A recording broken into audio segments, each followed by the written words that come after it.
sa isang lungsod na nababalot ng lihim at kasinungalingan.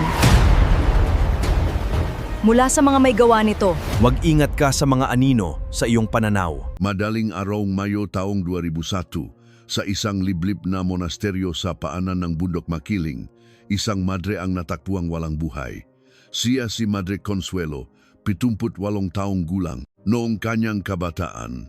Matapos niyang mawala ang kanyang nga magulang at kapatid sa isang malagim na sunok.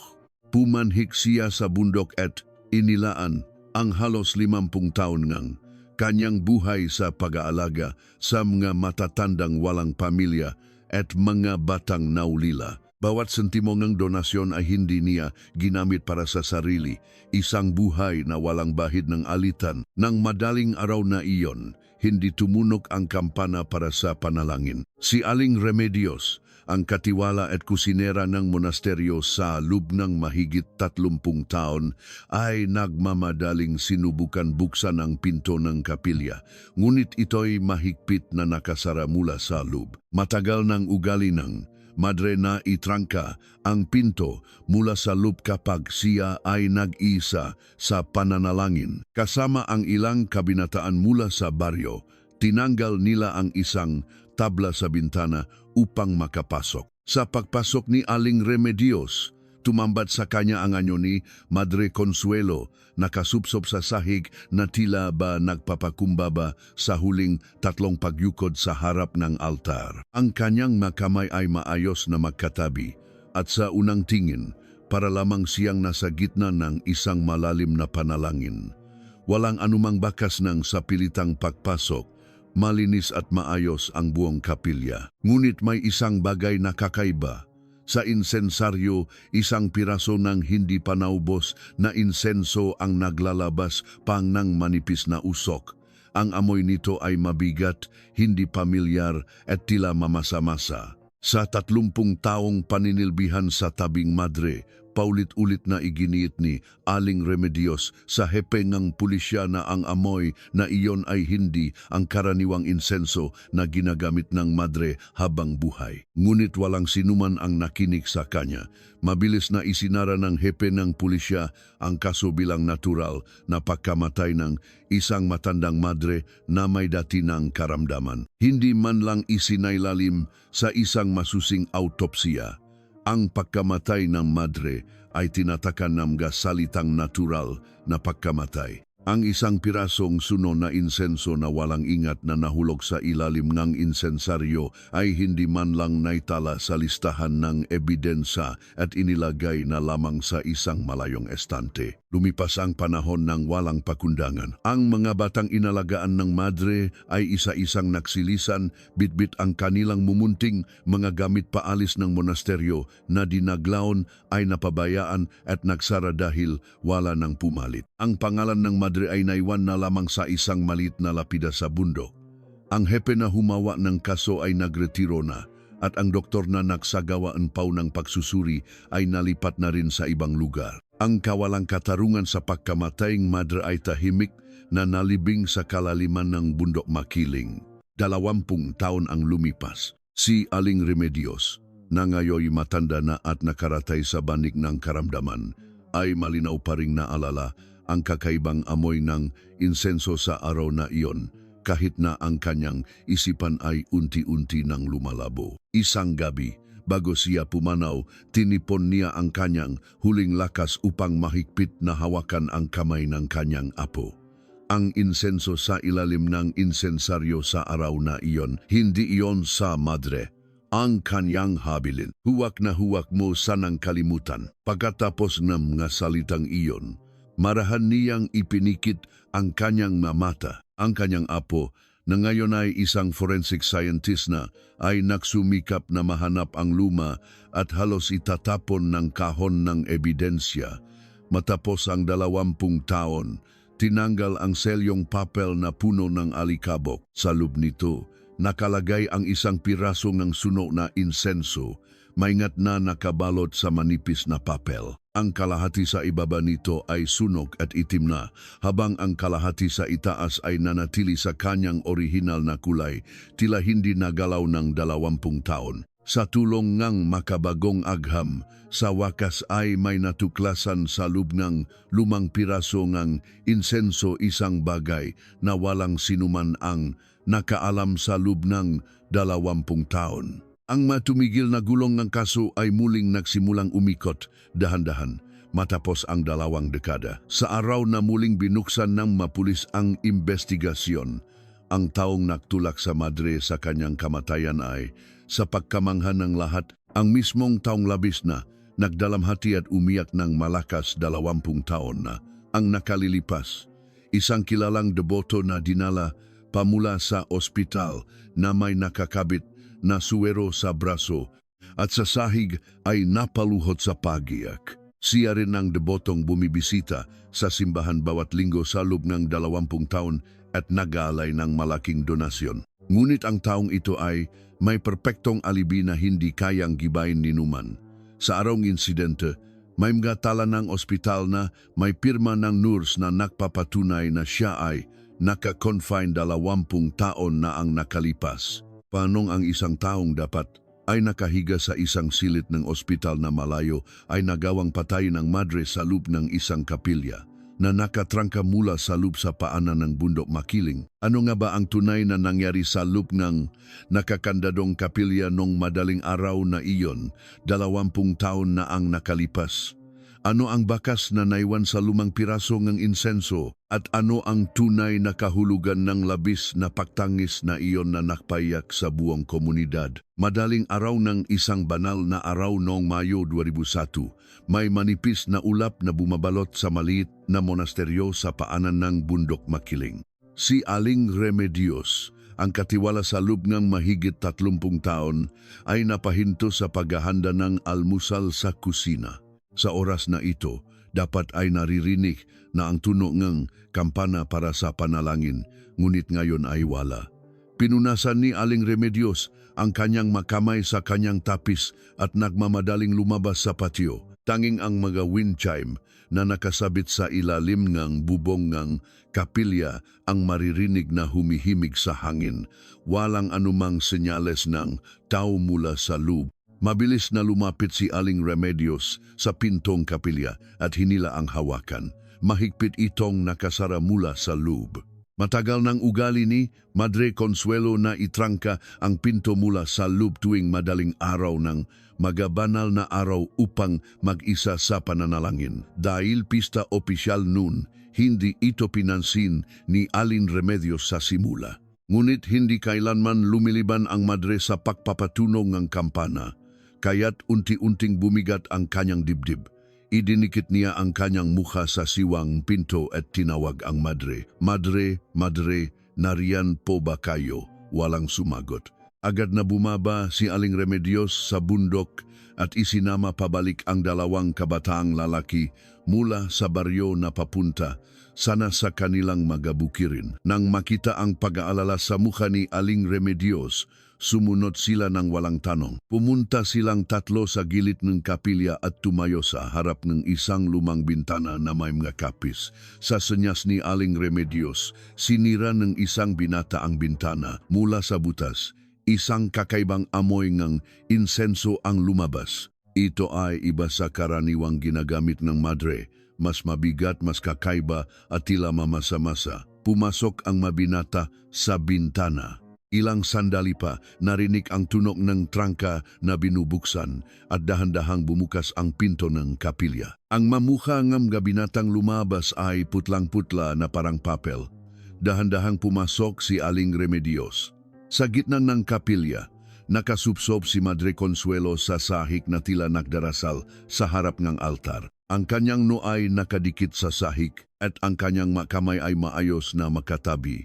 Sa unang tingin, para lamang siyang nasa isang malalim na panalangin, ipinatong ni Aling Remedios ang kanyang kamay sa balikat ng Madre. Malamig na at naninigas na ito. Nanginginig ang kamay ni Aling Remedios. Sa insensaryo, isang piraso ng hindi pa naubos na insenso ang naglalabas pang ng manipis na usok. Ito ang mamahaling insenso na inialay sa Madre at maingat lamang niyang ginagamit tuwing may mahahalagang okasyon. Ang hangin sa loob ng kapilya ay nababalot ng kakaibang amoy at hindi sinasadyang tinakpan ni Aling Remedios ang kanyang ilong. Paatras siyang lumabas ngang kapilya at sinabihan ang nga binata na magmadaling tumawag sa presinto.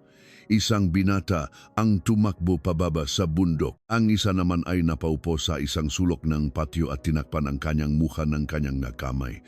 Napaluhod si Aling Remedios sa harap ng pinto ngang kapilya at tahimik na umiyak ng matagal. Makalipas ang isang oras, dumating si Hepe Arturo Vargas kasama ang isang batang pulis. Mabilis na sinuri ni Hepe Vargas ang lupngang kapilya at kinumpirma na ang trangka ay galing sa loob at walang bakas ngan sa pilitang pagpasok. Agad na nabuo sa kanyang isipan ang isang teorya. Isang matandang madre na may sakit sa puso ang biglang inatake habang nagdarasal sa madaling araw. Tinanong ni Hepe Vargas si Aling Remedios, "Totoo bang may sakit sa puso ang madre?" "Opo, paminsan-minsan po siyang uminom gamot," mahinang sagot ni Aling Remedios. Tumango si Hepe Vargas at nagsulat sa kanyang kuwaderno. Nang dumating ang mediko legal, sinuri niya ang mukha ng madre. May bahagyang pamumula sa kanyang mapisngi at no na itinuring ng mediko legal bilang isang karaniwang senyales ng biglang pag-atake sa puso. Batay sa kasaysayan kanyang kalusugan, sa sitwasyon at sa nakakandadong pinto, maingat na nagbigay ng opinyon ang mediko legal na malaki ang posibilidad na ito ay natural na pagkamatay. Isinulat naman ito ni Hepe Vargas. Si Madre Consuelo ay nawalan ng mamagulang at kapatid sa isang suno noong kanyang kabataan. Dala ang kalungkutang iyon, pumanhik siya sa bundok at sa loob ng halos 50 taon. Inalagaan niya ang matatandang walang pamilya at mga batang naulila. Laging kapos ang pamumuhay sa monasteryo. Ngunit ni isang sentimo ng donasyon ay hindi niya ginamit para sa sarili. Bagkus ay inilaan lahat sa pagtulong sa iba. Sinuman sa baryo ang tanungin, walang masasabing masama tungkol sa madre. Ang balitang kanyang pagkamatay ay mabilis na kumalat mula sa baryo hanggang sa kalapit na malungsod. Bago pa man sumikat ang araw, nagsimula ng umakyat ang mga deboto sa bundok. Sa gitna nila, may isang taong kapansin-pansin. Ito si Señora Evangelina Ramos, isang deboto na dinala pamula sa isang ospital sa Maynila na may nakakabit pang suwero sa braso. Pagdating pa lang sa tarangkahan ng monasteryo, napaupo siya na parang nawalan ng lakas. Lumuhod si Señora Evangelina sa lupa sa harap ngang kapilya at humagulgol. Ang kanyang gabalikat ay walang tigil sa pagyanig at ang kanyang gahikbi ay parang ungol ngang isang hayop, mababa at mahaba. Mela ang melaku. Paulit-ulit niyang kinakamot at binibitawan ang lupa. Maging ang mga taga-baryo na nanonood ay napayak na rin. Ngunit walang luha ang kasing pait ng pagtangis ni Señora Evangelina. Inayos ni na Hepe Vargas at ng batang pulis ang mga gamit sa loob ng kapilya at inilagay ang ilan sa isang kahon ng ebidensya. Kabilang dito ang isang piraso ng sunok na insenso na natakpuan sa ilalim ng insensaryo. Walang sinuman ang nagbigay pansin dito. Itinuring lamang itong isang karaniwang bagay na natira mula sa isang seremonya. Isinara ang takip ng kahon ng ebidensya at nilagyan ito ng selyo. Ang insenso sa loop nito ay dinala sa isang malayong estante sa bodega. Nang gabing iyon, muling nanahimik ang maliit na monasteryo sa panan ng bundok Makiling.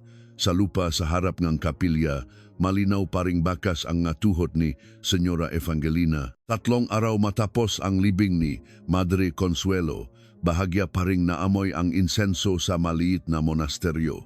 Sa presinto, inaayos ni Hepe Vargas ang nga dokumento ngang kaso sa kanyang mesa. Sa pabalat ng folder, nakasulat na ng malaki ang masalitang natural na pagkamatay. Bago niya tatakan ang huling pirma, sandali siyang natigilan. Bigla niyang naalala ang sinabi ni Aling Remedios na may kakaibang ipinahiwatig ang madre ilang araw bago ito mamatay na tila may isang taong nagtatanim ngang sama ng loop sa kanya. Muling binasa ni Hepe Vargas ang pangungusap na iyon. Ngunit agad din niyang iwinaksi ito at mariing itinatak ang selyo. Ano pa bang hiwaga ang maaring bumalot sa pagkamatay ng isang matandang madre na inatake ng sakit habang nakdarasal sa madaling araw? Lumapit ang batang pulis at maingat na nagtanong, "Hepe, hindi po ba natin ipagpapatuloy sa masusing autopsiya? Hindi na kailangan. May sakit na siya at nakatrangka ang pinto mula sa loob," sagot ni Hepe Vargas habang isinasantabi ang mga dokumento. May sasabihin pa sana ang batang pulis, ngunit pinili na lamang niyang manahimik. Kulang sa tauhan ang presinto at tambak ang mga trabaho. Gusto na ni Hepe Vargas na may sara ang kasong ito sa lalong madaling panahon. Para masabing may ginawa, formal na nagtanong-tanong si Hepe Vargas sa mataong malapit sa madre. Ngunit walang natakpuang anumang alitan na wawalang pera o bakas ng away. Ang talan, nege donasyon sa monasteryo, ay napakalinis. Walang ni isang sentimo ang ginamit ng madre para sa sarili. Lahat ay napunta sa mga proyekto at pagkakawanggawa. Sa likod ng talaan, nakasulat ang mga pangalan at kaarawan ng mga batang inalagaan niya. Napabuntong hininga si Hepe Vargas habang isinasara ang talaan. Ang tanging taong nakakuha ng kanyang pansin ay ang debotong si Senyora Evangelina Ramos dahil minsan itong nagbigay ng malaking donasyon sa madre. Nagpadala si Hepe Vargas ng isang pulis sa lungsod upang beripikahin ang mga tala ng ospital ni Senyora Evangelina. Malinaw ang sagot na bumalik. Si Senyora Evangelina ay na-admit sa ospital noong gabi bago ang insidente at nanatili sa kanyang silid hanggang kinabukasan ng umaga. Malinaw pa ang pirma ng nurse na nakaduty. Tumango si Hepe Vargas habang binabasa ang mga dokumento. Imposibleng ang isang taong may sakit at nasa ospital na may kalayuan ay makakaakyat sa bundok. Kaya't si Senyora Evangelina ay tuluyang inalis sa listahan ng suspek ni Hepe Vargas. Kinabukasan, dumating sa presinto ang pinal na ulat ng mediko-legal. Biglang pag-atake sa puso dahil sa sakit sa puso, natural na pagkamatay. Ang maikling pangungusap na iyon ay nakalimbag ng malaki sa ilalim ng ulat. Ikinabit ni Hepe Vargas ang ulat sa folder ng kaso at isinara ito ng may kalakasan. Sa gayon, ang kaso na pagkamatay na matandang madre sa maliit na monasteryo ay opisyal nang isinara ng walang anumang pagdududa. Nang hapon na iyon, pumasok si Aling Remedios sa presinto, nakatungkod. Mula sa kanyang damit, mayroon pa ring bahagyang amoy ng insenso. Nang makita siya ni Hepe Vargas, mabilis niyang itinago ang folder sa isang drawer. "Hepe, tungkol po sa insenso noong araw na iyon," sabi ni Aling Remedios habang hirap na umuupo. "Aling Remedios, iyan na naman po ba? Hindi po iyon ang karaniwang insenso na ginagamit ni madre. Ibang-iba po ang amoy." Git ni Aling Remedios, ang kanyang makamay ay nakapatong sa kanyang matuhod. Sumulyap si Hepe Vargas sa orasan sa pader. "Hindi po ba't maaring gumamit siyang mas espesyal na insenso dahil pista opisyal?" "Hindi po. 30 taon ko nang naamoy ang insensong iyon," mahina ngunit matatag na sabi ni Aling Remedios. Ngunit naisara na ni Hepe Vargas ang kaso. "Aling Remedios, ang mga matatanda po ay nagiging mas sensitibo sa mga amoy. Huwag niyo na pong masyadong isipin," sabi niya.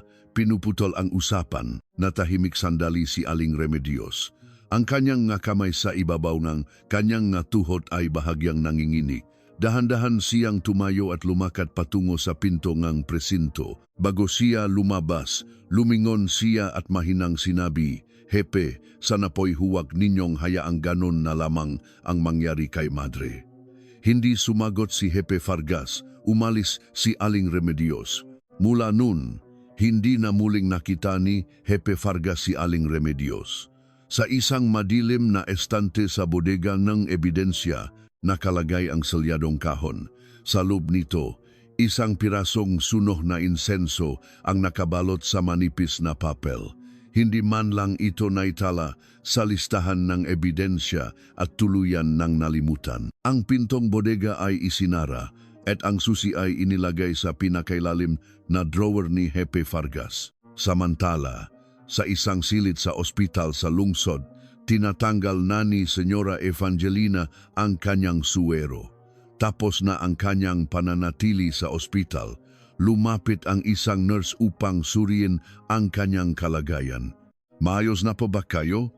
O, ayos na. Uwi na ako. Sagot ni Senyora Evangelina. Ang kanyang boses ay ibang-iba sa tini na humagulgol sa harap ng monasteryo. Ilang araw lamang ang nakalipas. Bumangon siya mula sa kama at inayos ang kanyang sarili. Nang lumabas ang nurse, tumayo si Senyora Evangelina sa tabingang bintana at tinanaw ang tanawin ng lungsod. Isang bahagyang ngiti ang sumilay sa kanyang malabi. Walang sinuman ang nakapansin sa kahulugan ng ekspresyong iyon.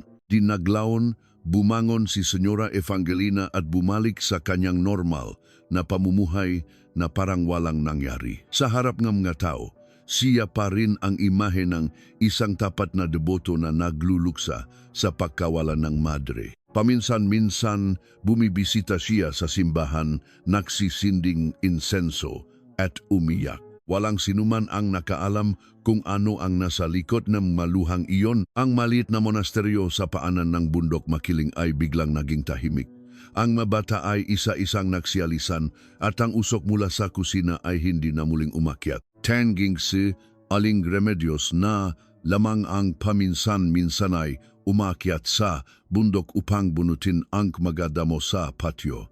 Habang nagbubunot nagadamo, paminsan-minsan ay napapatingin siya sa direksyon naga-kapilya. Ang kakaibang amoy ng insenso noong madaling araw na iyon ay hindi pa rin nawawala sa kanyang alaala. Sa parehong oras, sa isang lumang kalye sa labas ng lungsod, hinarap ni Senyora Evangelina ang isang lalaki sa harap ng kanyang bahay pagkawi niya mula sa ospital.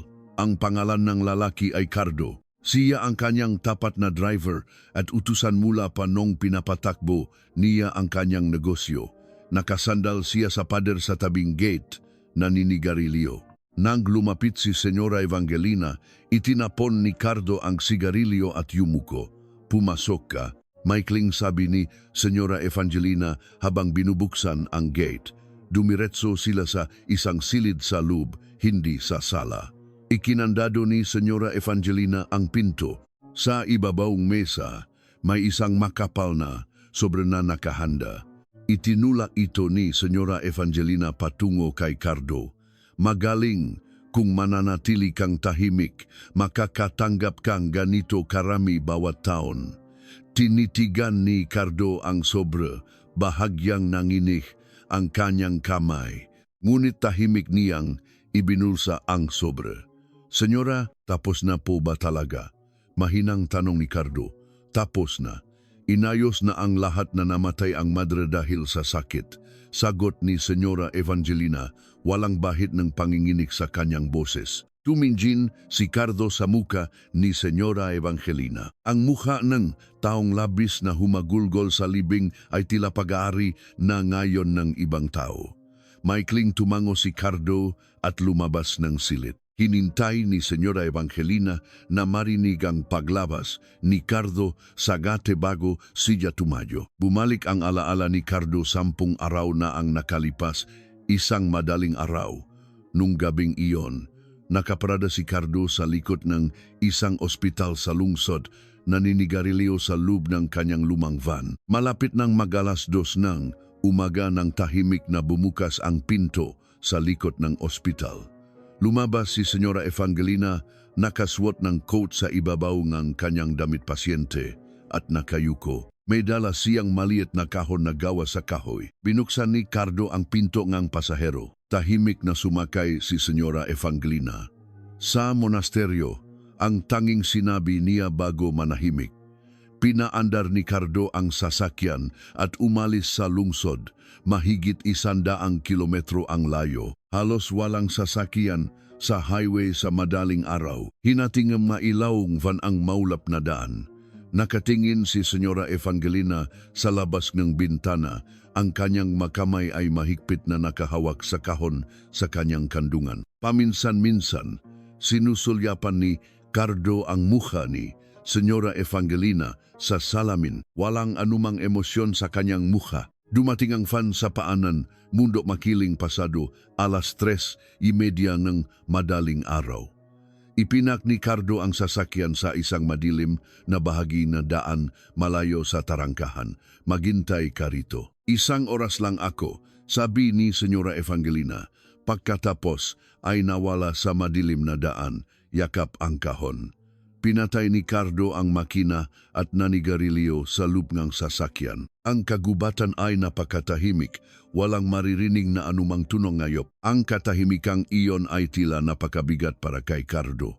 Makalipas ang 1 oras, may narinig siyang mayabag. Muling sumakay si Senyora Evangelina sa van. Ang kanyang sapatos ay may putik. Ang kahon na kanyang dala ay wala na sa kanyang nakamay. Ang kanyang ekspresyon at pahinga ay hindi nagbago mula nung bago siya umakyat sa bundok. Bumalik na tayo sa ospital, ang tanging sinabi niya at ipinikit ang kanyang mata. Muling pinaandar ni Cardo ang sasakyan. Habang pabalik sila sa lungsod, ilang beses na tiningnan ni Cardo ang mukha ni Senyora Evangelina sa salamin. Ang kanyang mukha, na nakapikit na parang natutulog, ay napakapayapa na tila ba galing sa isang taimtim na panalangin sa harap ng isang santo. Ngunit ang kapayapaang iyon ay nagbigay sa kanya ng pangingilabot. Bago mag-alas 5 umaga, nakabalik ang van sa likod ng ospital. Hinubat ni Senyora Evangelina ang kanyang coat, ibinigay kay Cardo, at inayos ang kanyang damit pasyente. Pagkatapos, parang walang nangyari, nawala siya sa loob ng pinto sa likod ng ospital. Pinanood ni Cardo ang kanyang likod hanggang sa tuluyan itong mawala. Ang lamig ng madaling araw ay tila dumagan sa kanyang balikat. Sa mga sumunod na araw, sinikap ni Cardo na huwag isipin kung ano ang kanyang dinala sa bundok. Hindi niya tinanong kung ano ang laman ng kahon na dala ni Senyora Evangelina. Ang hindi pagtatanong ay paraan upang mabuhay ng matagal. Ganun na siya namuhay mula pa nung nagtatrabaho siya sa negosyo ni Senyora Evangelina. Ilang araw pagkatapos, nabasa sa isang maliit na bahagi nga pahayagan na idineklara ng presinto na natural na pagkamatay dahil sa sakit ang nangyari sa madre. Matagal na tinitigan ni Cardo ang pahayagan sa isang sulok ng kanyang silid. Pagkatapos, tiniklop niya ito at itinapon sa kalan. Matagal niyang pinanood ang apoy habang nilalamon nito ang papel. Nang humina ang apoy, tinakpan niya ang kanyang mukha ng kanyang makamay. Taon-taon, walang palya, iniabot ni Senyora Evangelina ang sobre kay Cardo. Ginamit niya ang pera para sa kasal ng kanyang anak na babay at pinalitan ang kanyang lumang van ng bago. Ngunit tuwing gabi, kapag nakahiga na siya, bumabalik sa kanyang isipan ang maulap na daan noong madaling araw na iyon. Hindi niya malimutan ang kahon na yakap ni Senyora Evangelina at ang malamig na kapayapaan sa mukha nito pagbalik. Itatakip niya ang kumot sa kanyang ulo, ngunit ang katahimikan ng madaling araw na iyon ay hindi pa rin nawawala. Samantala, sa maliit na monasteryo sa paanan ng Bundok Makiling, mag-isang nagbubunot ng damo si Aling Remedios. Ang pintong kapilya ay mahigpit na nakasara at tanging ang wind chime ang maririnig na umindayok sa hangin. Huminto sa pagbubunot ng damo si Aling Remedios at tumayo ng tuwid. Matagal niyang tinitigan ang kapilya.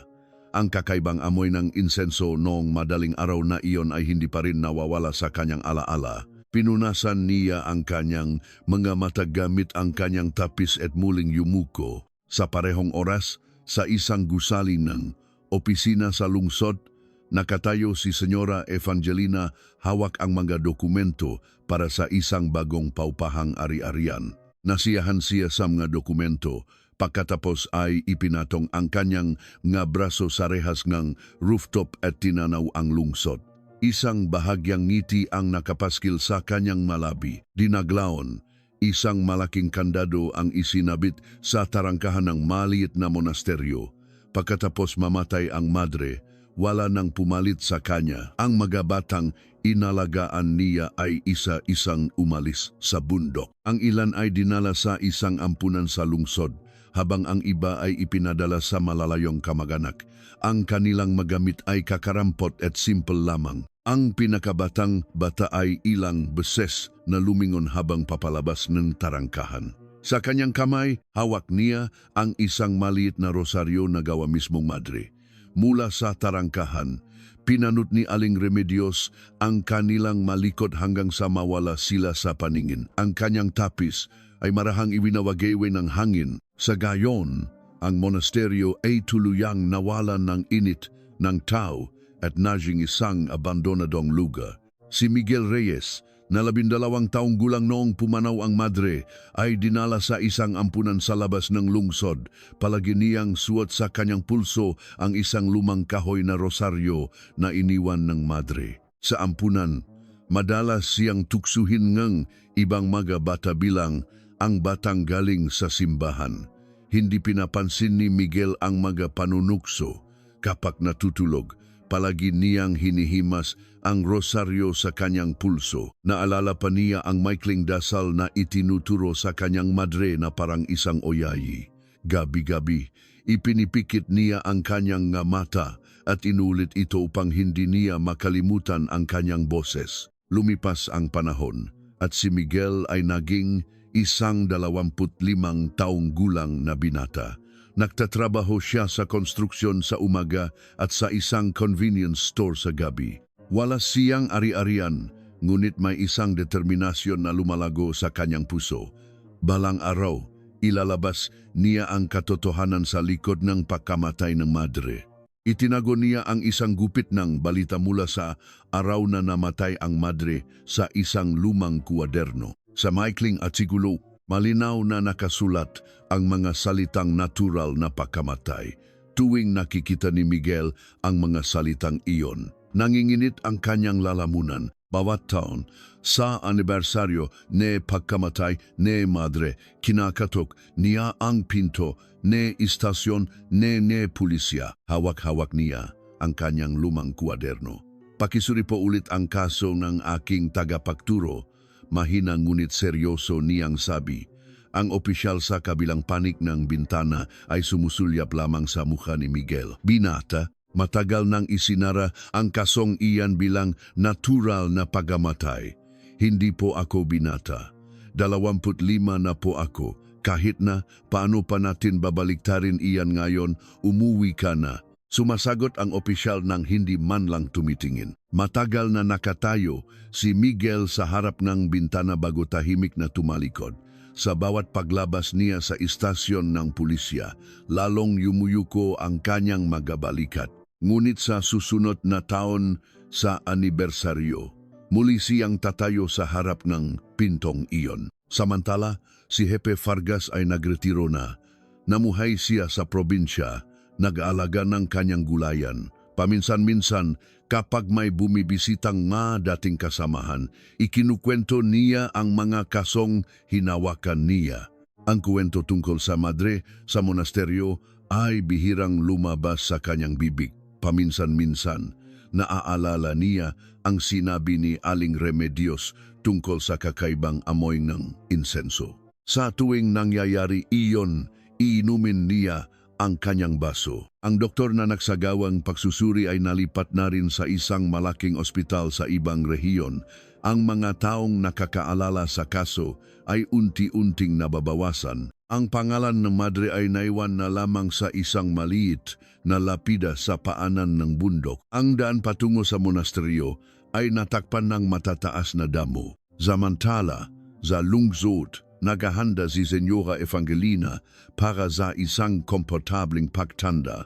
Isinara niya ang kanyang negosyo at ginamit ang pera upang bumili ng isang gusaling pangkomersyo sa isang magandang lokasyon. Ang gusali ay pinaupahan sa isang ospital, botika at paralan.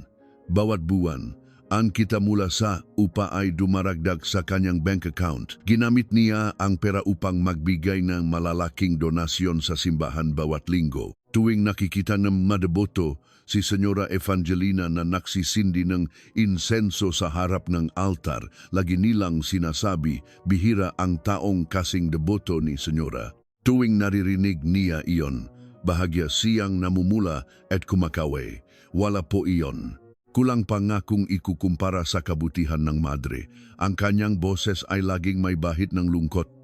Walang sinuman ang nakaalam kung ano ang nakatago sa likod ng boses na iyon. Ang panahon ay lumipas din para kay Aling Remedios. Hindi na niya kayang maglakad sa patio ng walang tungkod. Ngunit paminsan-minsan pa rin siyang umaakyat sa bundok patungo sa monasteryo. Pagdating doon, upo siya sa harap ng pinto ng kapilya at magdarasal ng matagal.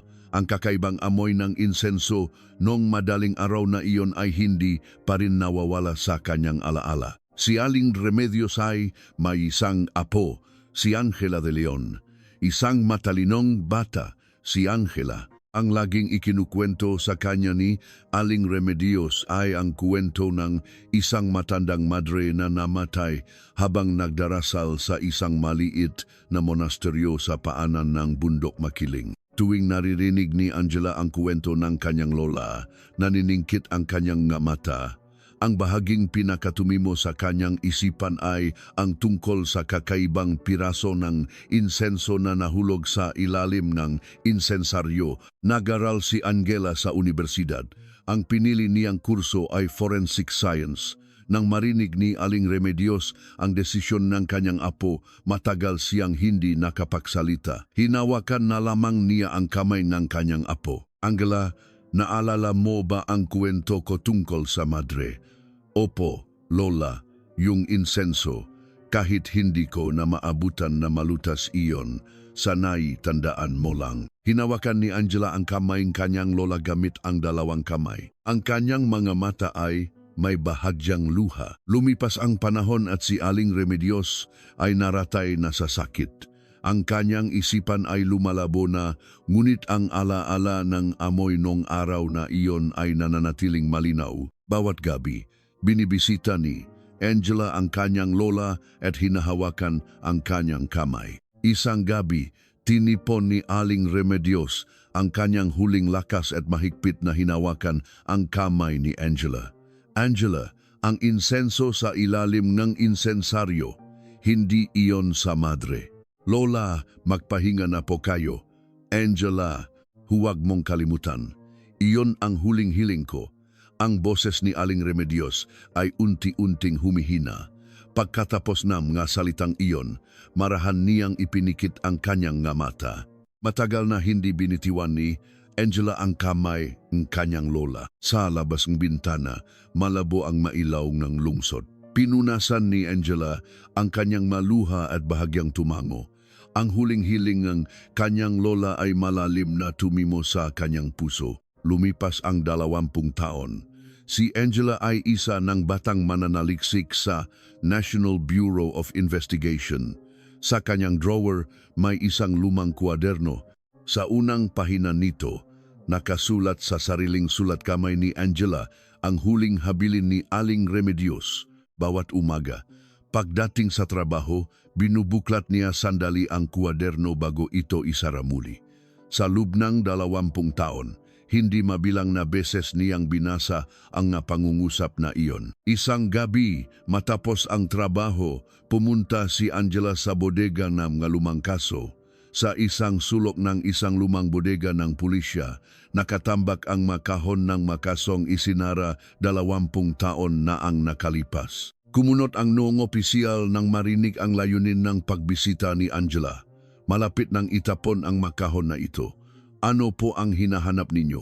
Isang kaso ng natural na pagkamatay sa isang monasteryo sa Bundok Makiling noong 2001. Isang madre ang namatay. Walang panginginig sa boses ni Angela. Hinalungkat ng opisyal ang isang makapal na talaan at itinuro ang isang linya. Ito, isinara bilang natural na pagkamatay. Ano pa ang titiknan ninyo? Mayroon pong kailangang suriin muli ang aming tanggapan. Inabot ni Angela ang isang papeles ng kahilingan. Walang nagawa ang opisyal kundi samahan si Angela sa loob ng bodega.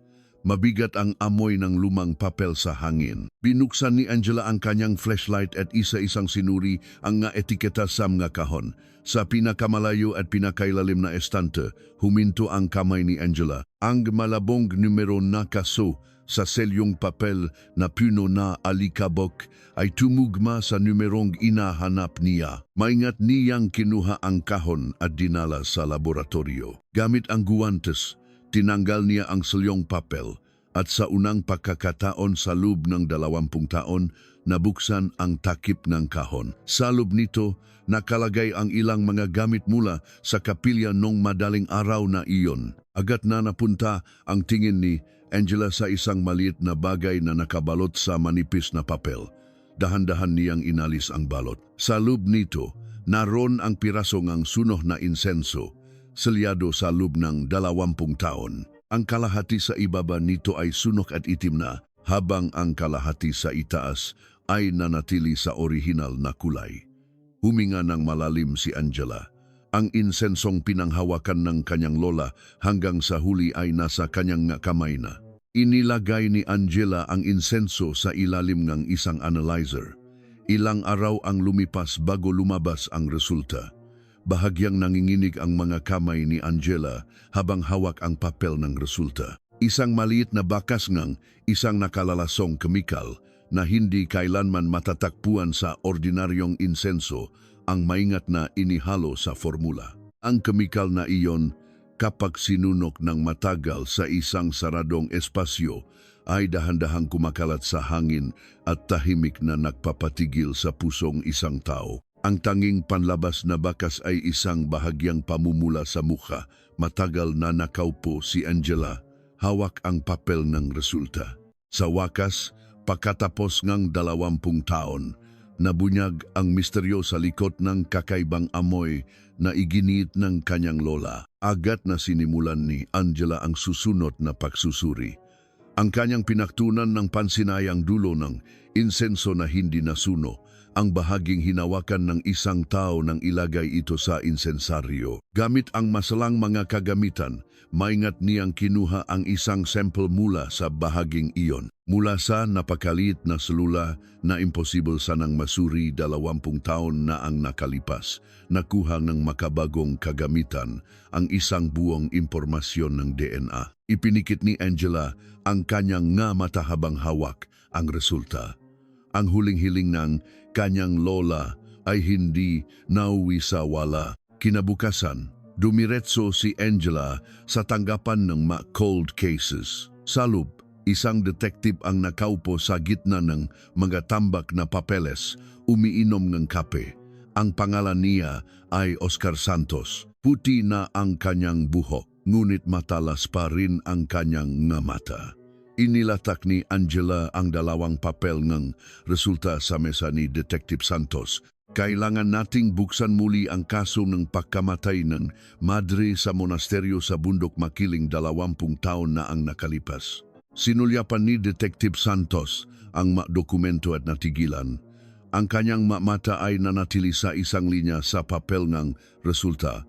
Nakalalasong kemikal at DNA na nakuha mula sa hawakan ng insenso. Dahan-dahan niyang ibinaba ang kanyang tasa ng kape. Hindi ito natural na pagkamatay. Tama po, ito ay pagpatay gamit ang isang saradong kapilya. Mahina ngunit matatag ang boses ni Angela. Sandaling nakrus ng braso si Detective Santos at tumingin sa labas ng bintana. Ang bigat ng 20 taon ay dumagan sa kanyang balikat. Dinaglaon kumuha siyang isang malaking kwaderno mula sa kanyang drawer at ibinuklat ito sa mesa. Ang aming team ang hahawak muli sa kasong ito. Ang boses ni Detective Santos ay may bigat ng isang bihasang investigador. Mula sa araw na iyon, sinimulan ni Detective Santos na suriin muli ang mataong malapit sa madre.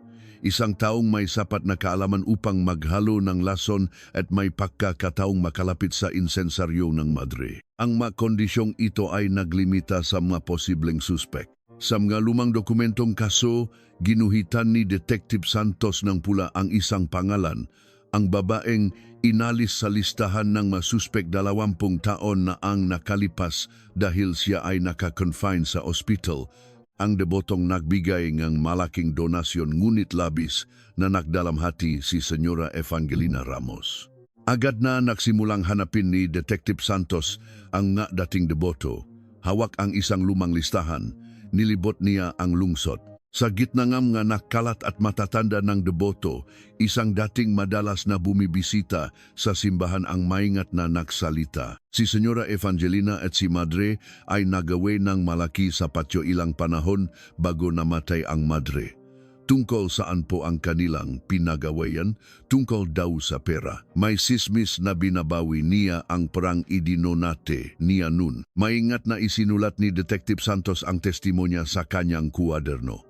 Ang magulong ngang kaso na tumigil sa loob ng 20 taon ay nagsimula ng muling umikot. Inihanda agad ni Detective Santos ang nga papeles upang ikumpara ang DNA mula sa insenso sa DNA ni Senyora Evangelina. Naghintay si Angela sa laboratorio para sa sample. Sa parehong oras, sa rooftop ang isang gusali sa lungsod, nasiyahang tinitignan ni Senyora Evangelina ang isang bagong kontrata sa pagupa, walang kamalay-malay at may bahagyang ngiti sa kanyang mga labi. Dumating ang resulta ng paghahambing ng DNA sa laboratorio makalipas ang ilang araw. Nang matanggap ni Angela ang resulta, natigilan siya. Ang DNA na nakuha sa dulo ng insenso at ang DNA ni Senyora Evangelina ay perpektong makatugma. Paulit-ulit na sinuri ni Angela ang resulta. Ang manumero ay hindi nagbabago. Agad niyang tinawagan si Detective Santos. Detective, perpektong tugma po. Sige, ipapasupwen ako na siya agad. Matatak ang boses ni Detective Santos. May kasamang kumpiyansa. Isang bihasang investigador. Kinabukasan ng umaga, sa isang eskinita sa likod ng isang gusali sa lungsod, sumakay si Senyora Evangelina sa isang itim na sasakyan. Papunta siya sa istasyon ng pulisya para sa isang interogasyon. Sa tuwing humihinto ang sasakyan sa trapiko, bahagyang gumagalaw ang mga daliri ni Senyora Evangelina sa kanyang kandungan. Ngunit nang buksan niya ang pinto ng silid ng interogasyon, ang kanyang mukha ay nagbago na parang ibang tao. Pagupo pa lang niya, tinakpan niya ang kanyang mukha ng kanyang nga kamay at nagsimulang humikbi. Detective, alam ninyo kung gaano ko kamahal si Madre. Paano ninyo ako magagawang dalhin dito para sa ganitong bagay? Ang kanyang boses ay basang-basa sa luha. Ang kanyang mabalikat ay nanginginig. Tulad ng itsura niya 20 taon na ang nakalipas sa harap ng monasteryo. Nakaupo sa tapat niya si Detective Santos. Nakakrus ang mabraso at matagal siyang pinanod. Pagkatapos, tahimik niyang inilatag ang isang papel ng resulta sa mesa. Ang insensong ito ay sa inyo, siyempre. Alam ninyo kung gaano karaming insenso ang inialay ko kay Madre. Sagot ni Senyora Evangelina, pinupunasan ang kanyang mga mata ng panyo. Ano ang kakaiba kung ang DNA ng isang deboto na nag-alay ng insenso sa kapilya ay matakpuan doon? Ang boses ni Senyora Evangelina ay mayroon ng matibay na lohika sa likod ng kanyang maluha. Walang imik na kinuha ni Detective Santos ang papel ng resulta. Huminga ng malalim si Senyora Evangelina at kinuha ang isang lumang folder mula sa kanyang bag. Ang kanyang nga tala ng ospital mula 20 taon na ang nakalipas. Nakakonfine po ako sa ospital noong araw na iyon. Narito pa ang pirma ng nurse. Paanong ang isang taong nakahiga sa ospital ay makakapunta sa isang monasteryo sa bundok? Itinulak niya ang madokumento patungo kay Detective Santos at muling nagsumamo. Sinulyapan ni Detective Santos ang mga dokumento. Ang pader ng alibi na hindi nagbago sa loob ng 20 taon ay muling itinatayo. Pagkatapos ng investigasyon, nakipagpulong si Detective Santos sa piskal. Tiningnan ng piskal ang papel ng resulta at ang matala ng ospital. Pagkatapos ay umiling. Detective, mahirap magsampa ng kaso batay lamang sa DNA sa hawakan ng insenso. Alam ko, pero sigurado akong may bakas na umalis siya sa silid NG ospital nung gabing iyon. Haka-haka mo lang iyan. Detective, paano natin sasampahan ng kasong pagpatay ang isang taong may pirma pa nurse na nagpapatunay na nasa ospital siya? Puno ng pag-aalinlangan ang boses ng piskal. Hindi sumagot si Detective Santos at tumayo. Pakbalik sa kanyang opisina, matagal siyang tumingin sa labas ng bintana. Ang pader ng 20 taon ay nananatiling makapal. Samantala, paglabas sa silid nga introgasyon, dumiretso si Senyora Evangelina sa isang opisina ng abogado. Gamit ang kitamula sa kanyang paupahan, kinuha niya ang serbisyo ng isang kilalang law firm. Agad na naglabas ng impormasyon sa media ang nga abogado, walang awang pagsisiyasat laban sa isang matandang babae. Pilit na muling pagbubukas ng isang kasong isinara na 20 taon na ang nakalipas. Ang makatagang ito ay nagsimulang lumabas sa makapahayagan at lokal na balita. Ang ilang tao ay nagsimulang makisimpatya sa mgaluhan ni Senyora Evangelina. Sa parehong oras, sa isang gulayan sa probinsya, nagbubunot ng damo ang retiradong si Hepe Vargas. Isang hindi kilalang bisita ang nakatayo sa harap niya, isang nasa katanghaliang gulang na lalaki na nakasuot ng magarang damit. Kami po ay mula sa isang malaking opisina, maikling pagpapakilala ng lalaki. May dala siyang makapal na sobre. Hepe, tungkol po sa kasong iyon 20 taon na ang nakalipas. Gusto naming patunayan na tama ang inyong naging desisyon noon. Kailangan lang po naming malaman kung paano isinagawa ang investigasyon noon. Matagal na tinitigan ni Hepe Vargas ang sobre.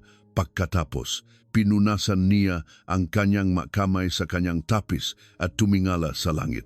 Bumalik sa kanyang isipan ang guling habilin ni Aline Remedios bago ito umalis sa presinto. Negunit sa uli, inabot NG kamay ni Hepe Vargas ang sobre. Ngayon lang, ang kanyang maikling pangako, kasama ng matagal ng pag-aalinlangan kung ano pa ang magagawa niya sa kanyang edad. Tahimik niyang ibinulsa ang sobre. Mula noon, nagsimulang magbigay ng impormasyon si Hepe Vargas sa panig ng mga abogado tungkol sa investigasyon ni Detective Santos. Kung sino ang ipinatawag, kung anong testimonya ang ibinigay ng mga dating deboto, at kung ano ang susunod na hakbang ni Detective Santos. Ang maimpormasyong ito ay dumaloy mula sa gulayan sa probinsya patungo sa opisina ng mga abogado sa lungsod at sa huli sa mga tainga ni Senyora Evangelina. Ilang araw pagkatapos, isang hindi kilalang bisita ang dumalaw sa bahay ng dating deboto na nagbigay ng testimonya kay Detective Santos. Kinabukasan, tumawag ang dating deboto kay Detective Santos at binawi ang kanyang sinabi. Detective, malabo na po ang aking alala. Hindi po pala sila nag-uwi, nag-usap lang po sila. Nagkamali lang po akong tingin. Pero nung nakaraang linggo, malinaw po ninyong sinabi na nag-uwi sila ng malaki dahil sa pera. Matagal na po kasing nangyari. Pasensya na po, Detective. Ayoko na pong masangkot sa gulo. Ang boses ng dating deboto sa kabilang linya ay punong takot. Ibinaba ni Detective Santos ang telepono at minasahe ang kanyang sentido. Nang gabing iyon, dumating si Miguel sa opisina ni Detective Santos. Si Miguel ay malapit ng mag-40 anyos. Ang kanyang mukha ay maputla at ang kanyang paglakad ay hindi na kasing sigla ng dati. Kamakailan lamang ay nasuri siyang may malubhang karamdaman. Detective, kung mabibigo po tayo ngayon, hindi ko na po mabibigyan ng katarungan si Madre. Hindi ko na po alam kung hanggang kailan tatagal ang katawan ko. Pakiusap po, hulihin ninyo siya ngayon, mahina ngunit matatag niyang sabi. Tiningnan ni Detective Santos ang payat na kamay ni Miguel. Nang gabing iyon, mag-isang naiwan si Detective Santos sa opisina. Muling hinalungkat ang mga talaan ng ospital 20 taon na ang nakalipas. Sigurado siyang may butas sa isang lugar. Paulit-ulit niyang binuklat ang mga dokumento. Malalim na ang gabi sa lungsod. 10 araw ang inabot ni Detective Santos bago makuha ang talaan ng mga pumasok at lumabas sa ospital noong gabing iyon 20 taon na ang nakalipas. Ang mga papel ay naninilaw na. Dahan-dahan niyang binuklat ang pahina. Ang talang pag-admit sa gabi bago ang insidente. Ang talang pagbisitang doktor kinabukasan ng umaga. Ang talang pag-ikot ng nurse sa gabi. Ang kanyang mamata ay nanatili sa isang linya. Bandang alas 2 ng madaling araw, isang nurse ang nagsulat. Nawala si Senyora Evangelina sa kanyang silid. Sa parehong silid, bandang alas 5 umaga, nakatala na muling nakahiga ang pasyente sa kama. May 3 oras na nawawala. Hindi pinalampas ni Detective Santos ang 3 oras na iyon. Imposibleng isang matandang babae ang isang maglakbay ng ganung kalayo. Siguradong may nagatid sa kanya. Sinimulan ni Detective Santos na halungkatin ang magatala ng kumpanya ni Senyora Evangelina 20 taon na ang nakalipas. Isang pangalan ang palaging lumalabas sa listahan ng sahod, ang driver at utusan na si Cardo. Hindi nagtagal at natakpuan niya ang kasalukuyang tirahan ni Cardo. Isang maliit na silid sa basement ng isang lumang gusali. Nang kumatok si Detective Santos, nakahiga si Cardo balot sa kumot. Ang kanyang mukha ay may malubhang sakit at nakalat ang mapaketeng gamot sa silid. Tiningnan ni Cardo ang ID ni Detective Santos at matagal na hindi nagsalita. Ginu, naparito ako upang pakinggan ang kwento na madaling araw ng pista opisyal 20 taon na ang nakalipas. Hindi pa po ba panahon para sabihin ninyo ang inyong nalalaman, malumanay ngunit may bigat na sabi ni Detective Santos. Matagal na tumingin si Cardo sa kisame. Ang nga sobre na ibinibigay ni Senyora Evangelina bawat taon, ang kasal ng kanyang anak na pinondohan ng perang iyon. Wala na itong anumang alif sa kanya. Sa mamasa-masang hangin ng silid, sa wakas ay nagsalita si Cardo. Ako po ang nakhatid sa senyora sa bundok nung madaling araw na iyon, basak niyang sabi. Walang imik na ibinuklat ni Detective Santos ang kanyang kuwaderno. Ikinuwento ni Cardo ang lahat, ang maulap na daan, ang maliit na kahon na dala ni Senyora Evangelina, ang paghihintay niyang 1 oras, ang pagbalik nito na may putik sa sapatos at ang katotohanang wala na ang kahon pagbaba niya. Malalaking luha ang tumulo mula sa mamata ni Cardo. Ang bigat na kanyang pinasan sa loob ng 20 taon ay unti-unting nawawala kasama ng mga luhang iyon. Hawak ang testimonya ni Cardo. Agad na kumilos si Detective Santos. Ang natitira na lamang ay patunayan kung ano ang dinala ni Senyora Evangelina sa bundok. Hawak ang resulta ng pagsusuri sa insenso. Sinimulan niyang tukuyin kung saan ginawa ang espesyal na insenso. Matapos ang malawakang paghahanap, natagpuan niya ang isang lumang paggawaan ng insenso sa labas ng lungsod. 20 taon na ang nakalipas, isang beses lamang silang gumawa ng isang maliit na espesyal na order. Hinalungkat ng matandang may-ari ang isang lumang talaan at itinuro ang isang linya. Ang pangalan ng umorder ng insensong ito ay Kimsun. Kimsun, opo, pero malamang pekeng pangalan lang iyan. Ganyan po nun kapag may ma-espesyal na order. May tala po ba kung paano binayaran? Mayroon pong tala ng bank transfer sa likod ng ledger. Kumuha ng isa pang ledger ang may-ari. Ang pangalan sa account na nagbayad ay hindi isang individual, kundi isang pangalan ng kumpanya.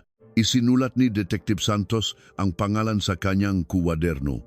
Pagbalik sa opisina, sinuri niya ang pangalan ng kumpanya. Ito ang kumpanyang pag-ari ni Senyora Evangelina, 20 taon na ang nakalipas. Sinuri rin niya ang listahan ng mga materyales na ginagamit ng kumpanya.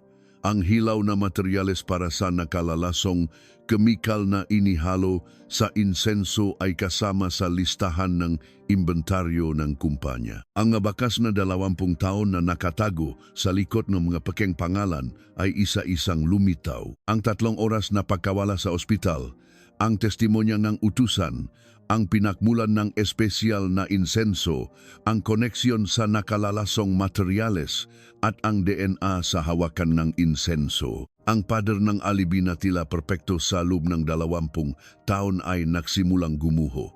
Inabot ni Detective Santos ang huling piraso kung paano naibigay ang impormasyon ng investigasyon sa paning ng nga abogado. Tahimik niyang sinuri ang nga bank account ng retiradong si Hepe Vargas. Sa mga nakalipas na buwan, maraming malalaking halaga ang pumasok sa kanyang account mula sa isang hindi kilalang pangalan. Nang sinundan niya ang pinagmulan ng pera, ang dulo ay ang account na ginagamit para sa upang gusaling pag-ari ni Senyora Evangelina.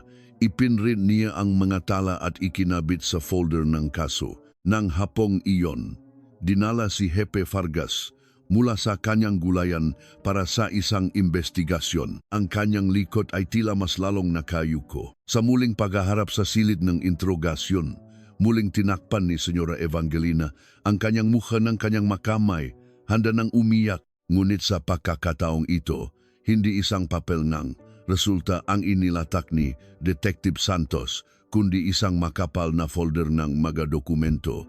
Ang tala ng pag-ikot ng nurse, ang testimonya ni Cardo, ang talaan ng order mula sa paggawaan ng insenso, ang madala ng bank transfer, ang listahan ng mga materyales ng kumpanya, at ang mga bank statement ni Hepe Vargas.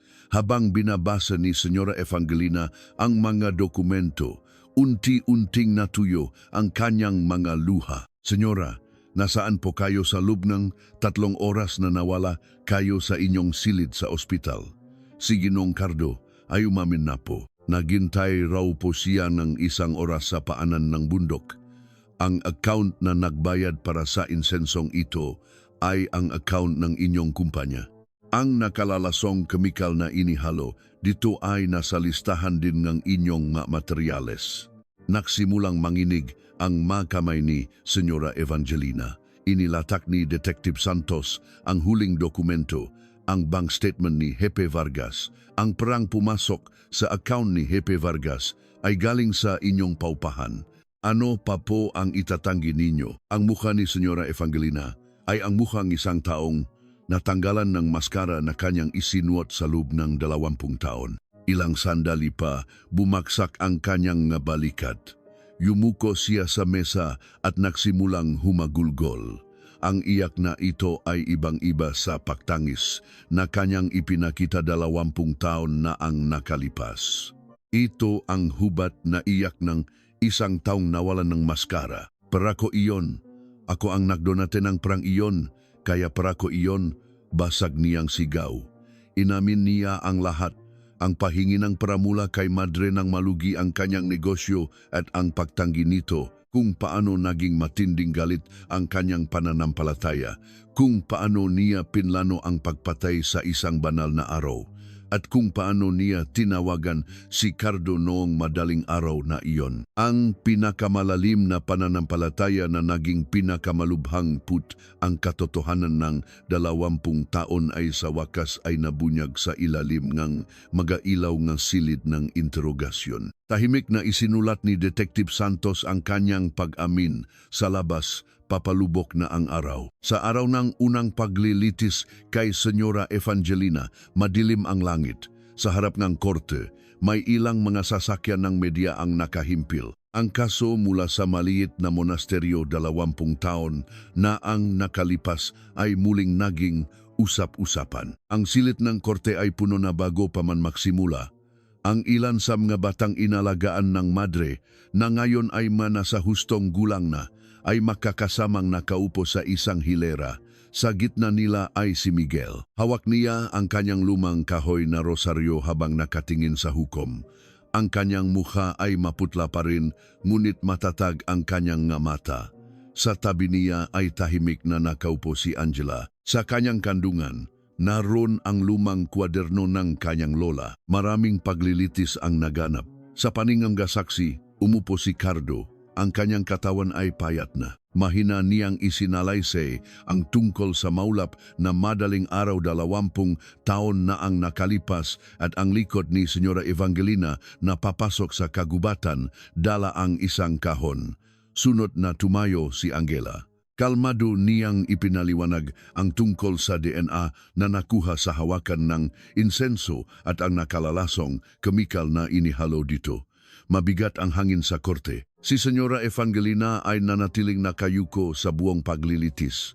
Sinubukan ng kanyang nga abogado na humingi ng mas magaan na parusa, ngunit hindi nagbago ang ekspresyon ng hukom. Sa araw ng paghatol, malinaw at matatak na binasa ng hukom ang sentensya. Ang akusado ay nagplano at nagsagawa ng isang detalyadong pagpatay laban sa isang taong dapat sanay kanyang itinuring na tagapagligtas. Ang katotohanang ginawa niya ito dahil lamang sa pagtanggi na ibalik ang kanyang donasyon ay nagpapakita ng kabigatan ng kanyang kasalanan.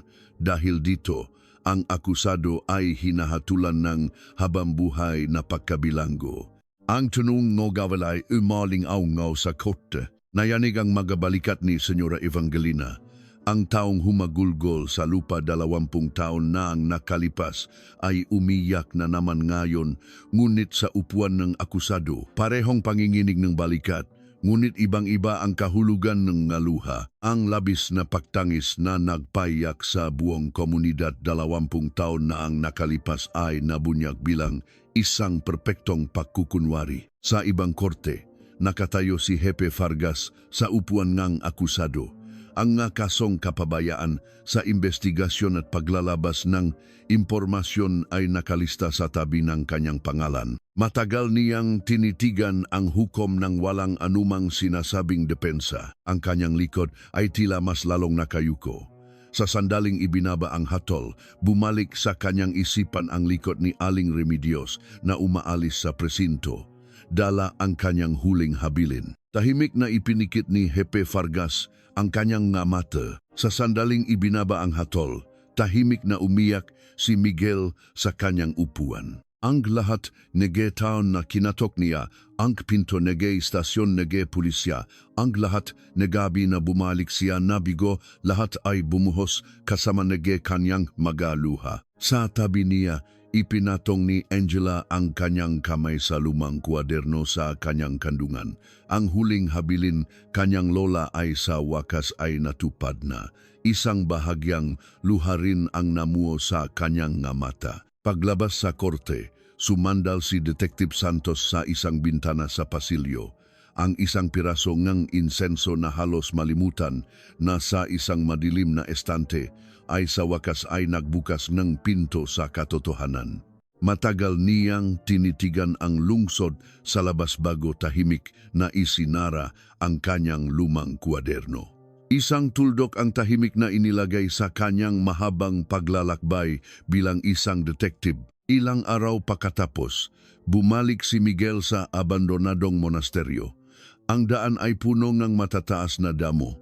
Dala ang isang lumang itak at walis, dahan-dahan siyang umakyat. Pagdating sa monasteryo, maingat niyang binunot ang madamo sa patio, ang madamong binubunot ni Aling Remedios 20 taon na ang nakalipas. Inayos niya ang sirang pinto ng kapilya at pinalitan ang malumang chapis sa mga bintana.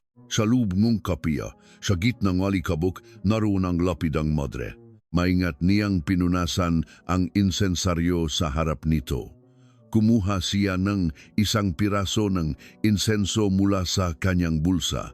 Hindi ito ang mabigat at nakamamatay na insenso. Ito ang mabango at malinis na insensong paborito ng madre. Maingat niyang sinindihan ito. Ang manipis na usok ay dahan-dahang umakyat at bumalot sa lapida. Ang kapilya ay muling napuno ng malinis na amoy na matagal nang hinahanap-hanap. Hindi ng kakaibang amoy ng madaling araw na iyon. Matagal na nakaluhod si Miguel sa harap ng lapida. Ang kanyang magabalikat ay bahagyang nanginginig, ngunit sa unang pagkakataon sa loob ng 20 taon, isang bahagyang kapayapaan ang makikita sa kanyang mukha. Ang diwa ng madre na nawalan ng pamilya at inilaan ang kanyang buhay sa pagtulong sa iba ay sa wakas ay nakahanap ng katarungan. Ang kaluluwang madre na namuhay para sa iba at umalis ng walang anumang sama ng loob ay sa wakas ay nakapagpahinga na. Sa pagbaba ni Miguel sa bundok, Kasama niya sina Angela at Detective Santos. Sa likod nila, ang papalubok na araw ay nagpintang pula sa kalangitan. Ang krimen na isinagawa sa pinakabanal na lugar gamit ang pinakamalubhang pagkukunwari ay hindi nagawang itago ang kanyang tunay na anyo sa harap ng bigat ng panahon. Ang pagmamataas ng isang taong naniniwala sa isang perpektong krimen ay nadurok sa harap ng determinasyon ng mataong hindi sumuko sa paglipas ng 20 taon. Ang mga windchime sa ilalim ng bubong ng maliit na monasteryo ay muling tumunog ng malinaw sa hangin matapos ang mahabang panahon. Ang katotohanan na inakalang may lilibing magpakailanman ay sa wakas ay lumabas sa pamamagitan ng isang lumang piraso ng insenso